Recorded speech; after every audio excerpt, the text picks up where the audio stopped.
আসসালামু আলাইকুম। ডক্টর খন্দকার আব্দুল মতিন বলছিলাম। আমি বর্তমানে কর্মরত আছি indicate Medicare diagnostic and consultation সেন্টারে ফাংশনাল মেডিসিন প্র্যাকটিশনার হিসেবে। আমরা প্রতিনিয়ত যেসব পেশেন্ট দেখি তার ভিতর সাধারণত GI ট্র্যাক্টের যে পেশেন্টগুলো একটু বেশি দেখি, মানে পেটের সমস্যাজনিত। তার ভিতর পেপটিক আলসার ডিজিজ নিয়ে অনেক পেশেন্ট আমাদের কাছে সেবা নিতে আসে। তো আমরা এই টার্মটার সাথে সবাই কম বেশি পরিচিত যে পেপটিক আলসার ডিজিজ এটা এমন একটা সমস্যা যেটা আমাদের পাকস্থলী এবং ডিউওডেনামে ক্ষত সৃষ্টি করে। তো সাধারণত এই পেশেন্টগুলো আমাদের কাছে কি লক্ষণ নিয়ে আসেন? দেখা গেছে যে বলেন যে খালি পেটে পেটের এপিগ্যাস্ট্রিক যে রিজন আছে উপরের অংশে ব্যথা করে অথবা জ্বালা পোড়া করে, কিংবা ঢেকুর ওঠে এবং পেট ফাঁপা থাকে এবং খাবারের পর পেট ভরা ভরা লাগে এবং কারোর ক্ষেত্রে বমি বমি ভাব থাকে সারাদিন। তারপরে আপনার ক্ষুধা কমে যায়, ওজন কমে যাওয়া, অনেকের টয়লেটের সাথে এবং কালো পায়খানা হওয়া, যেটাকে আমরা ডাক্তারি ভাষায় মেলেনা বলি। তো সাধারণত এরকম সমস্যা নিয়ে যখন আমাদের পেশেন্ট আসেন, আমরা সাধারণত তার লক্ষণ দেখে যে টেস্টগুলো করি, সাধারণত আমরা যে ফাইন্ডিংস গুলো পাই, ইউভিটি টেস্ট করি। ইউভিটি টেস্ট করলে দেখা গেছে যে অনেকের ক্ষেত্রে এইচ পাইলোরি পজিটিভ আসে। তারপরে হচ্ছে দীর্ঘদিন ধরে যারা ব্যথানাশক ওষুধ সেবন করতেছেন সে কারণে আলসার বা ক্ষত হতে পারে। অনেকে আমাদের ধারণা যে অতিরিক্ত অ্যাসিডিটির কারণে হতে পারে, বা যারা দীর্ঘদিন ধরে ধূমপান করতেছেন সেটা কারণে হতে পারে।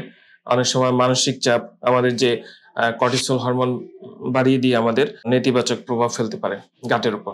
তো সাধারণত আমরা বেশিরভাগ ক্ষেত্রে অনেকে মনে করি যে আলসার শুধু অতিরিক্ত অ্যাসিডের কারণে হয়, কিন্তু ফাংশনাল মেডিসিন অ্যাপ্রোচে আমরা যখন দেখি যে লো স্টোমাক অ্যাসিডও পেপটিক আলসার তৈরির পিছনে পরিবেশ তৈরি করতে পারে। কিভাবে করে আজকে আমরা ভিডিও থেকে এই মেকানিজম জানবো এবং এর থেকে ফাংশনাল মেডিসিনের আলোকে সমাধানের পথও আপনাদেরকে শেয়ার করব। প্রথমে আমরা বলি যে এইচ পাইলোরির সাথে লো স্টোমাক অ্যাসিডের সম্পর্ক।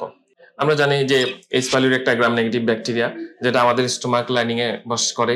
এটা যখন আমাদের স্টোমাকে অ্যাভেলেবেল থাকে তখন ইউরিজ নামক একটা এনজাইম নিঃসরণ করে স্টোমাকের যে পরিবেশ অ্যাসিড থাকে অ্যাসিডিক সেটাকে অ্যালকালাইন করে, যার কারণে স্টোমাক অ্যাসিড কমে যায়। লো স্টোমাক অ্যাসিড হলে এই ব্যাকটেরিয়া বেঁচে থাকার ও ছড়ানোর সুযোগ বেড়ে যায়।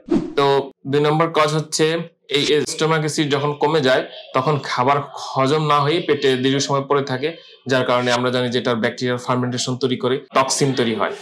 এই টক্সিন এবং এইচ পাইলোরি আমাদের যে মিউকোসা লাইনিং থাকে গাটে সেটাতে ক্ষত সৃষ্টি করে, আলসার তৈরি করে। তারপর হচ্ছে যে স্টোমাক অ্যাসিড জানি যে এটা একটা অ্যান্টি মাইক্রোবায়াল ব্যারিয়ার হিসেবে কাজ করে। আমরা যে খাবার খাচ্ছি আমাদের খাবারের সাথে নানান রকম ব্যাকটেরিয়া ভাইরাস আমাদের শরীরে প্রবেশ করতেছে। তো স্টোমাক অ্যাসিড যদি পর্যাপ্ত থাকে তাহলে আমাদের খাবারকে জীবাণুমুক্ত করতে সাহায্য করে। তো যদি অ্যাসিড কমে যায় তাহলে বিভিন্ন যে প্যাথোজেনিক অর্গানিজম সহজেই পেটে ঢোকে এবং আমাদের যে পেটে দীর্ঘমেয়াদী ইনফ্লামেশন তৈরি করে, লিকি গাট সৃষ্টি করে, পরোক্ষভাবে আলসারের ঝুঁকি বাড়িয়ে দেয়। আর গ্যাস্ট্রিন লেভেল বৃদ্ধি পায়।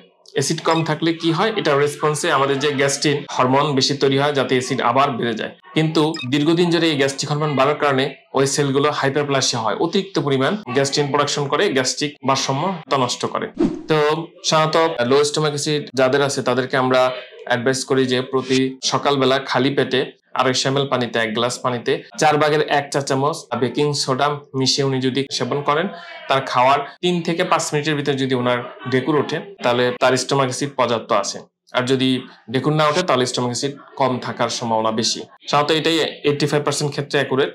আরেকটা টেস্ট আছে অ্যাসিড মাপার হিডেলবার্গ টেস্ট, যেটা আমাদের দেশে অ্যাভেলেবেল না। সুতরাং যদি কারো লো স্টোমাক অ্যাসিড থাকে আমরা এটা নিয়ে কোনো ঘাবড়ানোর কোনো বিষয় না। এটা যদি ফাংশনাল মেডিসিন অ্যাপ্রোচে চিকিৎসা করা হয় তাহলে দেখা গেছে যে এই সমস্যা থেকে পেশেন্ট বের হয়ে আসতে পারে এবং দীর্ঘদিন দেখা গেছে যে এইচ পাইলোরির কারণে আমরা অ্যান্টিবায়োটিক সেবন করতেছি, কিন্তু যদি আমার গাটের যে এনভায়রনমেন্ট, অ্যাসিডিক এনভায়রনমেন্ট যদি ঠিক না থাকে তাহলে আবার এইচ পাইলোরি গ্রো করে আবার আমার পেপটিক আলসার সৃষ্টি করতে পারে।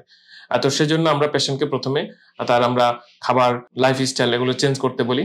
রং food, refined carbohydrate, refined sugar, gluten জাতীয় খাবার, গম, ভুট্টা, দুধ, চিনি, সয়াবিন তেল তাদেরকে নিষেধ করি। তারপরে লেবু পানি বা অ্যাপেল সিডার ভিনেগার খাওয়ার আগে খাওয়ার জন্য বলি। যদি জ্বালাপোড়া করে তাহলে আমরা তখন নিষেধ করে দিই। যদি তার অ্যাক্টিভ আলসার থাকে তাহলে অ্যাপেল সিডার ভিনেগার এবং লেবু পানি নিষেধ করা হয়। আর যদি ধীরে ধীরে উনি এটা সহ্য করতে পারেন তাহলে এর পরিমাণ বাড়ানো হয় এবং অ্যাসিড রিস্টোরেশন করা হয়। আর দ্বিতীয়ত হচ্ছে যাদের অ্যাক্টিভ আলসার না থাকে সেক্ষেত্রে আমরা কিছু সাপ্লিমেন্ট আছে, বিটেন হাইড্রোক্লোরাইড আছে, বিভিন্ন প্ল্যান্ট এনজাইম আছে, সেটা তার খাবার হজমে সাহায্য করে।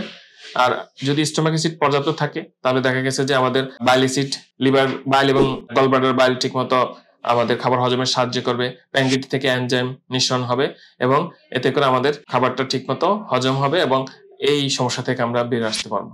আমাদের পরবর্তী ভিডিও দেখার জন্য আপনাদেরকে আমন্ত্রণ রইল। আর আপনাদের যদি কোনো জিজ্ঞাসা থাকে আপনারা কমেন্টে উল্লেখ করবেন, আমরা অ্যান্সার দেবো ইনশাআল্লাহ। ধন্যবাদ।